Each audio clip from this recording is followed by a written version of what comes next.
வயலோ வயலோ வயலோ செழிக்க வாழ்வு தந்தானே, வயலோ வாழ்வு தந்தானே. அட பொன்னா விளையோ பூமிக்கு நல்ல விவரம் தந்தானே, உழவனின் உறவா வந்தானே.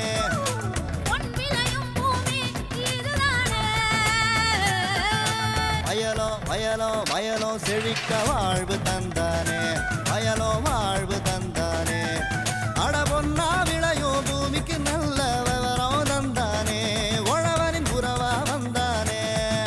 தந்தன தந்தன தர தந்தானே, மங்கள பொங்கிட துணை வந்தானே. தந்தன தந்தன தர தந்தானே, மங்கள பொங்கிட துணை வந்தானே. விரிவான செய்திகள். மாத்தி யோசிச்சேங்க. களர் நிலத்தில் கூட்டு பண்ணையம் அமைத்து வெற்றி கண்ட விவசாயி டி பவுலின் சௌரிராஜ். இவர் திருச்சி மாவட்டம் லால்குடி தாலுகா முத்துராஜபுரத்தை சேர்ந்தவராவார். தன்னிடம் உள்ள நிலத்தில் பயனுள்ள வகையில் வேளாண்மையினை மேற்கொள்ளும் எண்ணத்துடன் சிறுகமணி வேளாண்மை அறிவியல் நிலையத்தின் வழிகாட்டுதலோடு 10 ஏக்கர் அளவில் எலுமிச்சை சாகுபடியினை சொட்டு நீர் பாசனம் மூலம் செய்தும், வேளாண்மையோடு உப தொழிலாக ஆடு வளர்ப்பினை மேற்கொண்டும், தீவன பயிர்களான வேலி மசால், கோ4, மல்பெரி போன்றவற்றினை தன்னுடைய நிலத்திலேயே சாகுபடி செய்து கால்நடைகளுக்கான தீவன செலவினை குறைத்து அதன் மூலம் தனது பொருளாதாரத்தினை உயர்த்தி கொண்ட இவரின் அனுபவங்களை நம்மிடம் பகிர்ந்து கொண்ட போது,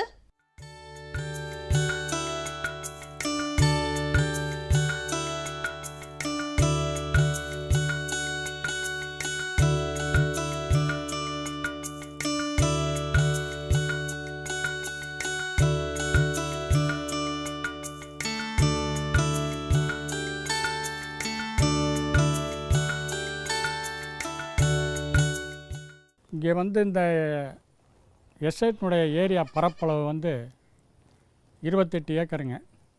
இது வெளியில் இன்னும் 2 ஏக்கர் இருக்குது, அது என்ன ஃபென்சிங் போடாமல் இருக்கும், அதையும் இப்போ போட்டுருவோம். நான் கேவிகே சிறுகமணியில் போய் அவங்கள அணுகி கேட்கும்போது அவங்க இதை பார்வையிட்டுட்டு அவங்க அறிவுரை கொடுத்ததுனால ஒரு 10 ஏக்கர் இதில் எலுமிச்சை போட்டு சொட்டு நீர் பாசனம் போட்டிருக்கோம். இந்த சொட்டு நீர் பாசனம் ஏன் போட்டோன்னு கேட்டிங்கன்னா, இந்த 10 ஏக்கர் சொட்டு நீர் பாசனம் ஒரே நாளில் தண்ணி பாய்ஞ்சிரும். எலுமிச்சங்கன்னுக்கு நம்ம நிறையா தண்ணி விட வேண்டியதில்லை. மேலாக ஒரு 4 அங்கலம் 5 அங்கலத்துக்கு தண்ணி விட்டால் போதும். ஏன்னா எலுமிச்சை வேர் மேலே தான் இருக்கும். இந்த சொட்டு நீர் பாசனத்தினால தான் இந்த எலுமிச்சங்கன்னை நாங்கள் காப்பாற்ற முடிஞ்சது. இதில் வருமானத்துக்கு என்ன வழின்னு நாங்கள் சிறுகமணியை கேட்கும்போது, நீங்கள் ஒருங்கிணைந்த பண்ணையை அமைங்க, ஒரு குட்டை ஒன்று வெட்டுங்க, அதில் உங்களுக்கு நீர் ஆதாரம் கொடுக்கும், கேணிக்கு தண்ணி இல்லாமல் போகாது, போருக்கும் தண்ணி இல்லாமல் போகாதுன்னு சொன்னதுனால ஒரு 3/4 ஏக்கர் விஸ்தீர்ணத்தில் ஒரு பண்ணை குட்டை ஒன்று வெட்டி வச்சுருக்காங்க. அடுத்தாப்பில் வெள்ளாடு வளர்க்கலாம் அப்படின்னு ஒரு அறிவுரை கொடுத்ததுனால கேவிகையிலேருந்து இப்போ வெள்ளாடு வளர்த்துக்கிட்டு இருக்காங்க. இப்போ எங்கள்கிட்ட தலச்சேரி, உஸ்மானாபாத்னு மகாராஷ்டிரா ஐட்டம் ஒன்று, அப்புறம் நாட்டாடு கொஞ்சம் வளர்த்துக்கிட்டு இருக்கோம். இப்போ எல்லாம் சேர்த்து ஒரு 85-86 உருப்படி இருக்குங்க. ஒரு 25க்கு 150 நீளத்தில் ஒரு செட்டு போட்டிருக்கோம். இந்த 2 செட்டும் போடுறதுக்கான செலவு நெருக்கி ஒரு 9 லட்ச ரூபா வந்துருச்சுங்க. இப்போ அந்த செட்டு மண்ணில் வளர்க்குறது என்னான்னு கேட்டிங்கன்னா, இன்றைக்கி ஒரு இதில் அடைச்சிக்கலாம், ஒரு 30 அடி 30 அடி 5ஆக பிரித்து வச்சுருக்கோம். இன்றைக்கி ஒரு இதில் விட்டு அடைக்கலாம், நாளைக்கு ஒன்றில் விட்டு அடைக்கும்போது ஆட்டுக்கு எந்த விதமான சீக்கு இல்லாமல் போவோம். இதனுடைய இதை இப்போ இந்த பரன் மேலமைக்கிறதுக்கு நாங்கள் முயற்சி பண்ணிக்கிட்டு இருக்கோம். மரம் போட்டு பரன் அமைச்சிட்டோம்னா நமக்கு தொழிலாளர்கள் வேலையாட்கள் செலவு ரொம்ப குறையும். ஏன்னா டெய்லி அதை சுத்தம் பண்ண வேண்டிய வேலை இல்லை. அந்த எச்சத்தை நம்ம ஒரு 6 மாதத்துக்கு ஒருக்கா, இல்லை 3 மாதத்துக்கு ஒருக்கா, இல்லை 4 மாதத்துக்கு ஒருக்கா அள்ளி அப்புறப்படுத்தி வயலில் போட்டால் அது இயற்கை உரமாக நமக்கு நல்லா மாறி கொடுக்கும். அடுத்தாப்பில் நல்லா இளங்கன்று குட்டிகளாக, கிடையிற கன்றுகளாக ஒரு 10 கன்று குட்டியை பிடிச்சி வளர்த்து அதை பருவத்துக்கு வந்தோடனே அதை செனப்பிடிக்க வச்சு அதை நம்ம விற்றோம்னா நல்லா லாபமாக இருக்கும். இப்போ ஒரு 4000-5000த்துக்கு ஒரு கன்றுக்குட்டியை வாங்கிட்டு வந்தோம்னா அதை நல்ல முறையில் வளர்த்து பருவத்துக்கு வந்தோடனே அதை செனப்பிடிக்க வச்சோம்னா ஒரு 30,000-40,000த்துக்கு விற்றோம்னா இங்கே இருக்க புல்லுகளில் அதுக்கு நம்ம கைத்தினியே போட வேண்டியதில்லை, அந்த புல்லுகளை மட்டும் மேய்ஞ்சிட்டு டெவலப் ஆகிக்குங்க. அடுத்தது செம்மறி கெடாய்கள் குட்டியாக ஒரு 50 செம்மறி ஆட்டு குட்டிகள் வாங்கி விட்டுட்டோம்னா அது நல்லா டெவலப் ஆகும். ஒரு 6 மாதத்தில் விற்றோம்னா இப்போ வாங்குகிற மாதிரி இன்னொரு பங்கு காசுக்கு விற்றரலாம். 6 மாதத்தில் அது நம்ம முதலீடு 2 பங்கு ஆகுது. அது ஒரு லாபகரமாக நமக்கு அமையும். இதே போல் சக விவசாயிகளும் இந்த மாதிரி ஒரு இட வசதி உள்ளவங்க ஒரு பலவிதமான வருமானம் கொடுக்கக்கூடிய ஆடு வளர்ப்பு, கோழி வளர்ப்பு, மீன் வளர்ப்பு, செம்மறி ஆடும் வளர்த்துக்கலாம். மாடுகளை பெரிய மாடுகளை வாங்கி ரொம்ப முதலீடு போடாமல் சின்ன சின்ன கன்று முட்டைகளை வாங்கி வளர்த்தோம்னா நமக்கு தேவையான பாலை எடுத்துக்கிட்டு மீதி மாட்டை நம்ம விற்றோம்னா ஒரு நல்ல லாபகரமாக அமையும்.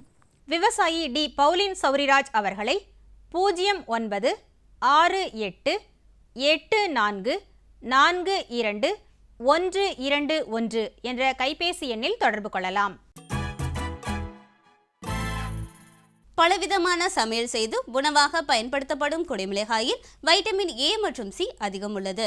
பல நிறத்தில் உள்ள இந்த குடைமிளகாய் ஒரு பணப்பயிர் என்று சொல்லலாம்.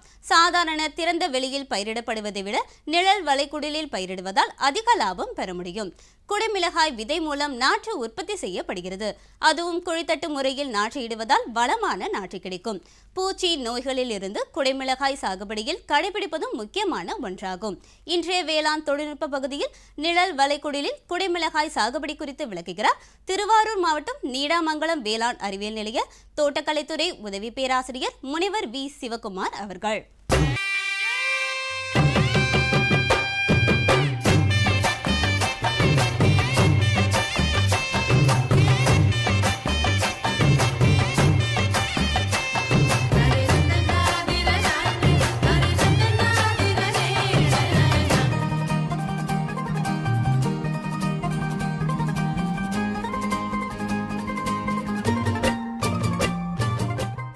இப்போ நம்ம நின்றுட்டு இருக்கிற இடம் பார்த்தோம்னா நிழல் வளைகுடில் குடைமிளகாய் சாகுபடி. குடைமிளகாயின்னு இப்போ எடுத்துக்கிட்டோம்னா நம்ம குடைமிளகாய்க்கு உள்ளூர் சந்தையாகட்டும் இல்லை வெளியூர் சந்தையாகட்டும் அதிக டிமாண்ட் இருக்குது. இதில் பார்த்தோம்னா இந்த குடைமிளகாய் 3 கலரில் நம்ம ரகங்கள் நிறையா இருக்குது. பச்சை நிறம் கொண்ட குடைமிளகாய், சிவப்பு நிறம் கொண்ட குடைமிளகாய், மஞ்சள் நிறம் கொண்ட குடைமிளகாய் என்று 3 ரகங்கள் இருக்குது. இந்த குடைமிளகாய் பார்த்திங்கன்னா நிழல் வளைகுடிலில் வளர்க்கக்கூடிய ஒரு காய்கறி பயிர் மற்றும் பணப்பயிர் ஆகும். இந்த நிழல் வளைகுடிலில் குடைமிளகாயை வளர்க்கும் போது பூச்சி மற்றும் நோய் தாக்குதல் குறைவாக இருக்கும், மகசூலும் அதிகம் கிடைக்கும், வருமானமும் நமக்கு அதுக்கு தகுந்த மாதிரி அதிக வருமானமும் கிடைக்கக்கூடிய ஒரு பயிராகும். இந்த குடைமிளகாயில் பார்த்திங்கன்னா விட்டமின் ஏ மற்றும் விட்டமின் சி அதிகமாக இருக்குது. அதுவும் இல்லாமல் நம்ம அன்றாட உணவு பழக்கத்தில் இந்த குடைமிளகாய் அதிகமாக பொதுமக்களால் விரும்பி உண்ணக்கூடிய ஒரு காய்கறி பயிராகும். இதில் இருக்கக்கூடிய காரத்தன்மைக்கு காரணம்னு பார்த்தோம்னா கேப்சிசின் அப்படின்ற ஒரு வேதிப்பொருள் இருக்குது. இந்த கேப்சிசின்ற வேதிப்பொருள் மிளகாயை விட இதில் கம்மியாக இருக்கிறதுனாலையும் மற்றும் இது வாசனை அதிகம் மிகுந்ததாலும் அனைத்து மக்களாலும் விரும்பி தினசரி உணர்வில் சேர்த்துக்கொள்ளக்கூடிய ஒரு காய்கறி பயிராகும். இந்த பயிரை நம்ம நிழல் வளைகுடிலில் வளர்க்கும்போது அதிக மகசூலம் தரக்கூடிய ஒரு பணப்பயிராக கருதப்பட்டு வருகிறது. இந்த நிழல் வளைகுடிலானது வேளாண்மை அறிவியல் நிலையத்தில் நபார்டு வங்கியின் நிதி உதவியுடன் அமைக்கப்பட்டிருக்கிறது. இதனுடைய பரப்பளவுன்னு பார்த்தோம்னா 1000 சதுர மீட்டர். இந்த 1000 சதுர மீட்டருக்கு ஆகும் செலவுன்னு பார்த்தோம்னா ஒரு 2 லட்ச ரூபாய். இந்த குடில் அமைக்கிறதுக்கான செலவு 2 லட்ச ரூபாய் ஆகும். மற்றும் இந்த நிழல் வளைகுடிலில் குடைமிளகாய் சாகுபடி செய்வதற்கு நம்ம இந்த பயிரை விதை மூலம் பயிர் பெருக்கம் செய்யலாம். 1000 சதுர மீட்டர் பரப்பளவில் சாகுபடி செய்வதற்கு 40 கிராம் வீரிய ஒட்டு ரக விதைகள் தேவைப்படும். இந்த வீரிய ஒட்டு ரக விதைகளை நம்ம குழித்தட்டு மூலியமாக நாற்றங்கால் உற்பத்தி செய்து நாற்றுகள் 30லிருந்து 35 நாட்கள் ஆகும்போது நம்ம இந்த மெயின் ஃபீல்டில் நாற்றுகளை டிரான்ஸ்பிளான்டிங் செய்து கொள்ளலாம். இவ்வாறு நம்ம நாற்றுகளை நட்ட பிறகு நம்ம சொட்டு நீரம் உரப்பாசனம் கொடுக்க வேண்டும். மற்றும் இந்த செடிகளின் உருவமைப்பு ஒரு முக்கிய பங்காற்றுகிறது. நம்ம இந்த குடிலே பார்க்கும்போது நம்ம நீளவாட்டில் ஒரு தரையிலிருந்து ஒரு 2லிருந்து 3 மீட்டர் உயரத்திற்கு நம்ம இரும்பு கம்பிகளை வைத்து பந்தல் மாதிரி அமைத்து கொள்ளலாம். பிறகு நம்ம செடிகள் வளர்ந்து வரும்போது 40லிருந்து 45 நாட்கள் ஆகும்போது பிளாஸ்டிக் கயிறுகளை கொண்டு நம்ம அதாவது ட்ரைனிங் சொல்லுவோம். நம்ம உருவமைப்பு செடிகளை உருவமைப்பு பிளாஸ்டிக் கயிறுகளை கொண்டு நம்ம செடிகளை மேலே இந்த இரும்பு கம்பியில் இழுத்து கட்டிக்கொள்ளலாம். இவ்வாறு கட்டுவதன் மூலமாக செடிகளினுடைய மகசூலும் அதிகரிக்கிறது மற்றும் நோய் மற்றும் பூச்சி தாக்குதலும் குறைகிறது மற்றும் காய்கள் மண்ணோடு தொடர்பு ஏற்படாதவாறு தடுப்பதன் மூலமாக மண் மூலியமாக பரவும் நோய்களையும் மற்றும் பூச்சிகளையும் கட்டுப்படுத்தலாம். இந்த குடைமிளகாய் பயிரில் மகசூல்னு பார்த்தோம்னா நம்ம பச்சை நிற காய்களை கொண்ட குடைமிளகாய் 70லிருந்து 80 நாட்களுக்கு மகசூலுக்கு வந்துடும். சிகப்பு மற்றும் மஞ்சள் நிற காய்களை கொண்ட குடைமிளகாய் வகை ரகங்கள் 120லிருந்து 130 நாட்களுக்குள்ளும் மகசூல் கிடைத்துவிடும். இந்த குடைமிளகாயில் நம்ம நிகர லாபம் இதுக்கு ஆகும் செலவு அப்படின்னு பார்த்தோம்னா இந்த குடில் அமைப்பதற்கு 2 லட்சம் ரூபாய் செலவாகும். சொட்டு நீர் உரப்பாசனம் அமைப்பதற்கு வந்து 1000 சதுர மீட்டருக்கு 25,000 ரூபாய் வரை செலவாகும். மற்றும் இதனுடைய இடுபொருட்கள் செலவு மற்றும் 6 மாதத்திற்கான சாகுபடி செலவுன்னு பார்த்தோம்னா 21,000 ரூபாய் செலவாகும். இதனுடைய மகசூல் வந்து பார்த்தோம்னா 5 to 6 டன் 1000 சதுர மீட்டர்லேருந்து குறைந்த அளவு 5 டன்னாவது மகசூல் கிடைக்கும்.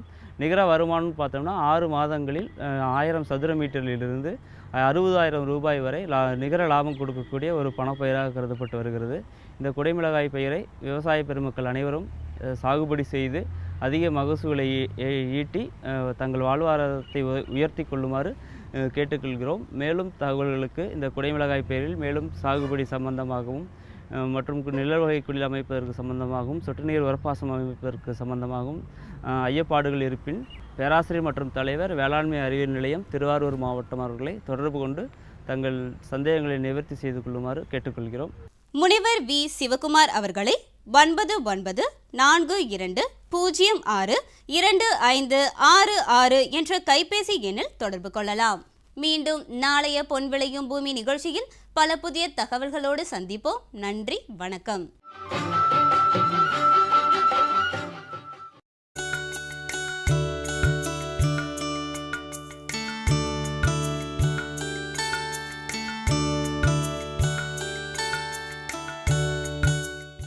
இங்கே வந்து இந்த எஸ்டேட்னுடைய ஏரியா பரப்பளவு வந்து 28 ஏக்கருங்க.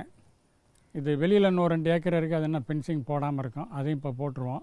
நான் வந்து கேவிகே சிறுகமணியில் போய் அவங்கள அணுகி கேட்கும்போது அவங்க வந்து இதை பார்வையிட்டுட்டு அவங்க அறிவுரை கொடுத்ததுனால ஒரு 10 ஏக்கர் இதில் வந்து எலுமிச்சை போட்டு சொட்டு நீர் பாசனம் போட்டிருக்கோம். இந்த சொட்டு நீர் பாசனம் ஏன் போட்டோன்னு கேட்டிங்கன்னா, இந்த 10 ஏக்கர் வந்து சொட்டு நீர் பாசனம் ஒரே நாளில் தண்ணி பாய்ஞ்சிரும். எலுமிச்சங்கன்னுக்கு வந்து நம்ம நிறையா தண்ணி விட வேண்டியதில்லை. மேலாக ஒரு 4 அங்கலம் 5 அங்கலத்துக்கு தண்ணி விட்டால் போதும். ஏன்னா எலுமிச்சை வேர் மேலே தான் இருக்கும். இந்த சொட்டு நீர் பாசனத்தினால தான் இந்த எலுமிச்சங்கன்னை வந்து நாங்கள் காப்பாற்ற முடிஞ்சது.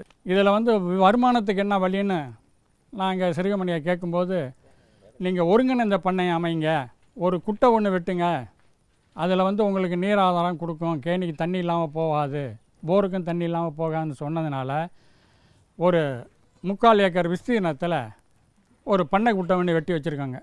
அடுத்தாப்பில் வந்து வெள்ளாடு வளர்க்கலாம் அப்படின்னு ஒரு அறிவுரை கொடுத்ததுனால கேவிகையிலேருந்து இப்போ வெள்ளாடு வளர்த்துக்கிட்டு இருக்காங்க. இப்போ எங்கள்கிட்ட வந்து தலச்சேரி, உஸ்மானாபாத்னு மகாராஷ்டிரா ஐட்டம் ஒன்று, அப்புறம் நாட்டாடு கொஞ்சம் வளர்த்துக்கிட்டு இருக்கோம். இப்போ எல்லாம் சேர்த்து ஒரு 85-86 உருப்படி இருக்குங்க. ஒரு 25க்கு 150 நீளத்தில் ஒரு செட்டு போட்டிருக்கோம். இந்த 2 செட்டும் போடுறதுக்கான செலவு வந்து நெருக்கி ஒரு 9 லட்ச ரூபா வந்துருச்சுங்க. இப்போ அந்த செட்டு மண்ணில் வளர்க்குறது என்னான்னு கேட்டிங்கன்னா, இன்றைக்கி ஒரு இதில் அடைச்சிக்கலாம், ஒரு 30 அடி 30 அடி 5 பிரித்து வச்சுருக்கோம். இன்றைக்கி ஒரு இதில் விட்டு அடைக்கலாம், நாளைக்கு ஒன்றில் விட்டு அடைக்கும்போது ஆட்டுக்கு எந்த விதமான சீக்கு இல்லாமல் போவோம். இதனுடைய இதை வந்து இப்போ இந்த பறன் மேலாண்மைக்கிறதுக்கு நாங்கள் முயற்சி பண்ணிக்கிட்டு இருக்கோம். மரம் போட்டு பறன் அமைச்சிட்டோம்னா நமக்கு வந்து தொழிலாளர்கள் வேலையாட்கள் பயிரிடப்படுவதை விட நிழல் வளைகுடிலில் பயிரிடுவதால் அதிக லாபம் பெற முடியும். குடைமிளகாய் விதை மூலம் நாற்று உற்பத்தி செய்யப்படுகிறது.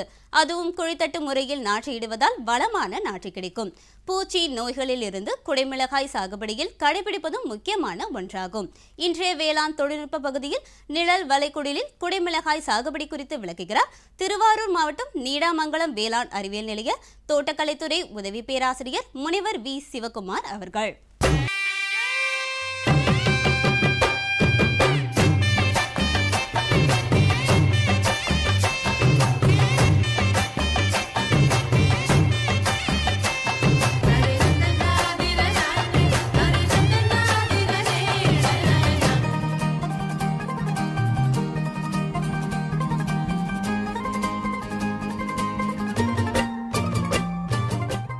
இப்போ நம்ம நின்றுட்டு இருக்கிற இடம் பார்த்தோம்னா நிழல் வளைகுடில் குடைமிளகாய் சாகுபடி. குடைமிளகாயின்னு இப்போ எடுத்துக்கிட்டோம்னா நம்ம குடைமிளகாய்க்கு வந்து உள்ளூர் சந்தையாகட்டும் இல்லை வெளியூர் சந்தையாகட்டும் அதிக டிமாண்ட் இருக்குது. இதில் வந்து பார்த்தோம்னா இந்த குடைமிளகாய் வந்து 3 கலரில் வந்து நம்ம ரகங்கள் நிறையா இருக்குது. பச்சை நிறம் கொண்ட குடைமிளகாய், சிவப்பு நிறம் கொண்ட குடைமிளகாய், மஞ்சள் நிறம் கொண்ட குடைமிளகாய் என்று 3 ரகங்கள் இருக்குது.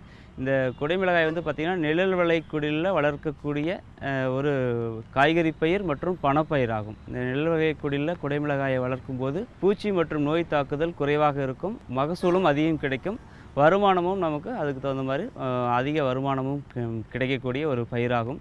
இந்த குடைமிளகாயில் வந்து பார்த்திங்கன்னா விட்டமின் ஏ மற்றும் விட்டமின் சி வந்து அதிகமாக இருக்குது.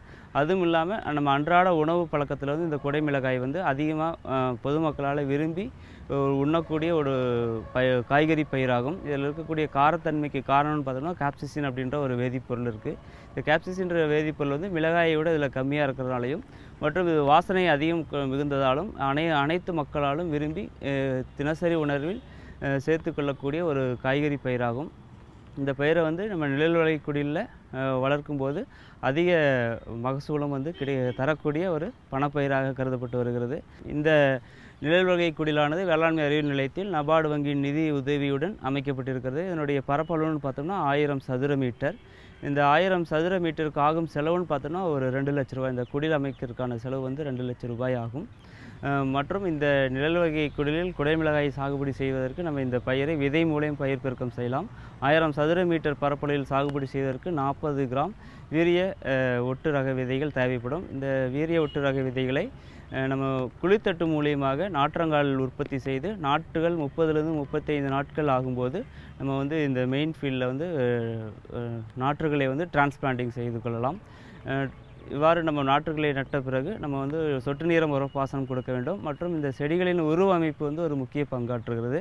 நம்ம இந்த குடிலே வந்து பார்க்கும்போது நம்ம நீளவாட்டில் வந்து ஒரு தரையிலிருந்து ஒரு 2லிருந்து 3 மீட்டர் உயரத்திற்கு நம்ம இரும்பு கம்பிகளை வைத்து பந்தல் மாதிரி அமைத்து கொள்ளலாம். பிறகு நம்ம செடிகள் வந்து வளர்ந்து வரும்போது 40லிருந்து 45 நாட்கள் ஆகும்போது பிளாஸ்டிக் கயிறுகளை கொண்டு நம்ம அதாவது ட்ரைனிங் சொல்லுவோம். நம்ம உருவ அமைப்பு செடிகளை உருவமைப்பு பிளாஸ்டிக் கயிறுகளை கொண்டு நம்ம செடிகளை வந்து மேலே இந்த இரும்பு கம்பியில் வந்து இழுத்து கட்டி கொள்ளலாம். இவ்வாறு கட்டுவதன் மூலமாக செடிகளினுடைய மகசூலும் வந்து அதிகரிக்கிறது மற்றும் நோய் மற்றும் பூச்சி தாக்குதல்களும் வந்து குறைகிறது மற்றும் காய்கள் வந்து மண்ணோடு தொடர்பு ஏற்படாதவாறு தடுப்பதன் மூலமாக மண் மூலியமாக பரவும் நோய்களையும் மற்றும் பூச்சிகளையும் கட்டுப்படுத்தலாம். இந்த குடைமிளகாய் பயிரில் மகசூல்னு பார்த்தோம்னா நம்ம பச்சை நிற காய்களை கொண்ட குடைமிளகாய் வந்து 70லிருந்து 80 நாட்களுக்கு வந்து மகசூலுக்கு வந்துடும். சிகப்பு மற்றும் மஞ்சள் நிற காய்களை கொண்ட குடைமிளகாய் வகை ரகங்கள் வந்து 120லிருந்து 130 நாட்களுக்குள்ள மகசூல் கிடைத்துவிடும். இந்த குடைமிளகாயில் நம்ம நிகர லாபம் இதுக்கு ஆகும் செலவு அப்படின்னு பார்த்தோம்னா இந்த குடில் அமைப்பதற்கு 2 லட்சம் ரூபாய் செலவாகும். சொட்டு நீர் உரப்பாசனம் அமைப்பதற்கு வந்து 1000 சதுர மீட்டருக்கு 25,000 ரூபாய் செலவாகும். மற்றும் இதனுடைய இடுபொருள் செலவு ரொம்ப குறையும். ஏன்னா டெய்லி அதை சுத்தம் பண்ண வேண்டிய வேலை இல்லை. அந்த எச்சத்தை வந்து நம்ம ஒரு 6 மாதத்துக்கு ஒருக்கா இல்லை 3 மாதத்துக்கு ஒருக்கா இல்லை 4 மாதத்துக்கு ஒருக்கா அள்ளி அப்புறப்படுத்தி வயலில் போட்டால் அது இயற்கை உரமாக நமக்கு நல்லா மாறி கொடுக்கும். அடுத்தாப்பில் வந்து நல்லா இளங்கன்று குட்டிகளாக கிடையிற கன்றுகளாக ஒரு 10 கன்று குட்டியை பிடிச்சி வளர்த்து அதை வந்து பருவத்துக்கு வந்தோடனே அதை செனப்பிடிக்க வச்சு அதை நம்ம விற்றோம்னா நல்லா லாபமாக இருக்கும். இப்போ ஒரு 4000 5000த்துக்கு ஒரு கன்று குட்டியை வாங்கிட்டு வந்தோம்னா அதை நல்ல முறையில் வளர்த்து பருவத்துக்கு வந்தோடனே அதை செனப்பிடிக்க வச்சோம்னா ஒரு 30,000 40,000த்துக்கு விற்றோம்னா இங்கே இருக்க புல்லுகளில் வந்து அதுக்கு நம்ம கைத்தினியே போட வேண்டியதில்லை. அந்த புல்லுகளை மட்டும் மேய்ஞ்சிட்டு டெவலப் ஆகிக்குங்க. அடுத்தது வந்து செம்மறி கிடாய்கள் குட்டியாக ஒரு 50 செம்மறி ஆட்டு குட்டிகள் வாங்கி விட்டுட்டோம்னா அது நல்லா டெவலப் ஆகும். ஒரு 6 மாதத்தில் விற்றோம்னா இப்போ வாங்குகிற மாதிரி இன்னொரு பங்கு காசுக்கு விற்றரலாம். 6 மாதத்தில் அது வந்து நம்ம முதலீடு வந்து 2 பங்கு ஆகுது. அது ஒரு லாபகரமாக நமக்கு அமையும். இதே போல் சக விவசாயிகளும் இந்த மாதிரி ஒரு இட வசதி உள்ளவங்க ஒரு பலவிதமான வருமானம் கொடுக்கக்கூடிய ஆடு வளர்ப்பு, கோழி வளர்ப்பு, மீன் வளர்ப்பு, செம்மறி ஆடையும் வளர்த்துக்கலாம். மாடுகளை வந்து பெரிய மாடுகளை வாங்கி ரொம்ப முதலீடு போடாமல் சின்ன சின்ன கன்று முட்டைகளை வாங்கி வளர்த்தோம்னா நமக்கு தேவையான பாலை எடுத்துக்கிட்டு மீதி மாட்டை நம்ம விற்றோம்னா ஒரு நல்ல லாபகரமாக அமையும். விவசாயி டி. பவுலின் சௌரிராஜ் அவர்களை 096884422121 என்ற கைபேசி எண்ணில் தொடர்பு கொள்ளலாம். பலவிதமான சமையல் செய்து உணவாக பயன்படுத்தப்படும் குடைமிளகாயில் வைட்டமின் ஏ மற்றும் சி அதிகம் உள்ளது. பல நிறத்தில் உள்ள இந்த குடமிளகாய் ஒரு பணப்பயிர் என்று சொல்லலாம். சாதாரண திறந்த வெளியில்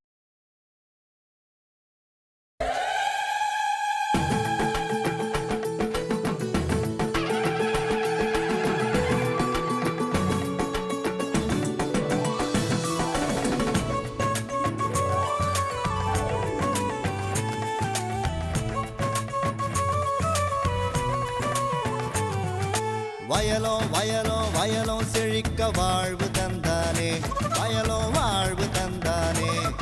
அட பொன்னா விளையோ பூமிக்கு நல்ல விவரம் தந்தானே, உழவனின் உறவா வந்தானே.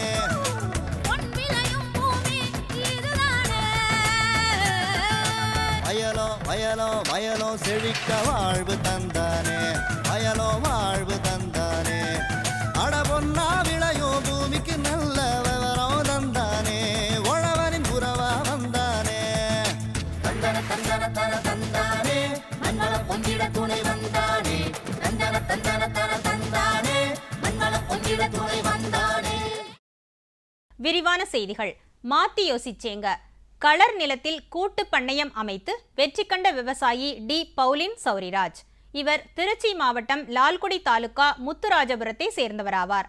தன்னிடம் உள்ள நிலத்தில் பயனுள்ள வகையில் வேளாண்மையினை மேற்கொள்ளும் எண்ணத்துடன் சிறுகமணி வேளாண்மை அறிவியல் நிலையத்தின் வழிகாட்டுதலோடு 10 ஏக்கர் அளவில் எலுமிச்சை சாகுபடியினை சொட்டு நீர் பாசனம் மூலம் செய்தும், வேளாண்மையோடு உப தொழிலாக ஆடு வளர்ப்பினை மேற்கொண்டும், தீவன பயிர்களான வேலி மசால், கோ4, மல்பெரி போன்றவற்றினை தன்னுடைய நிலத்திலேயே சாகுபடி செய்து கால்நடைகளுக்கான தீவன செலவினை குறைத்து அதன் மூலம் தனது பொருளாதாரத்தினை உயர்த்தி கொண்ட இவரின் அனுபவங்களை நம்மிடம் பகிர்ந்து கொண்ட போது